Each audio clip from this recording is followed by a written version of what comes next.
There's no one on TikTok, YouTube, or behind a pulpit that has the entire Bible figured out perfectly. This is why we all need to be diligent to study it for ourselves and not just take people's word about it. That goes for me too. I'm not asking anybody to believe what I'm saying verbatim. Back check it, study the scriptures, see if what I say lines up. And ask the hard questions. Ask who is being spoken to. What is the context of this? What did they consider to be this or that or the other thing? Because at the end of the day, there's no participation trophies in this race. 1 Corinthians 9, do you not know that in a race all the runners run, but only one receives the prize? So run that you may obtain it. I discipline my body and keep it under control, lest after preaching to others, I myself should be disqualified. Hebrews 12, therefore, since we are surrounded by so great a cloud of witnesses, let us also lay aside every weight and sin which clings so closely, and let us run with endurance the race that is set before us. 2 Timothy 4, I have fought the good fight, I have finished the race, I have kept the faith. Galatians 5, you were running a great race, who blocked you from following the truth?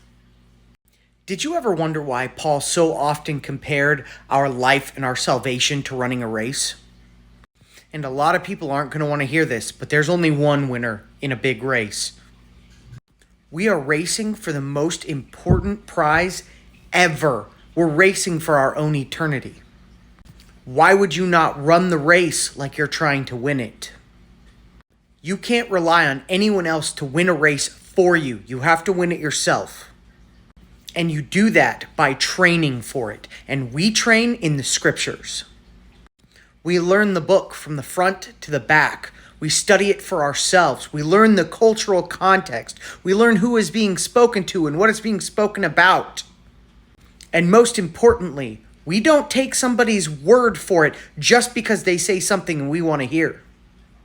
And far too often there's dissension in Torah observance amongst our own people, and we need to stop doing that. It is okay to have a different opinion, especially if you came to that opinion on your own because of your deep study of the scriptures.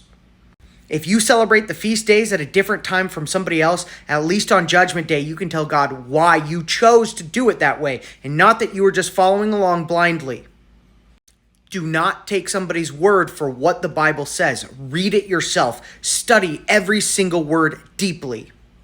Matthew 24, because the one who endures to the end will be saved. Don't get too comfortable because no one has won the race until you've won the race and get the prize.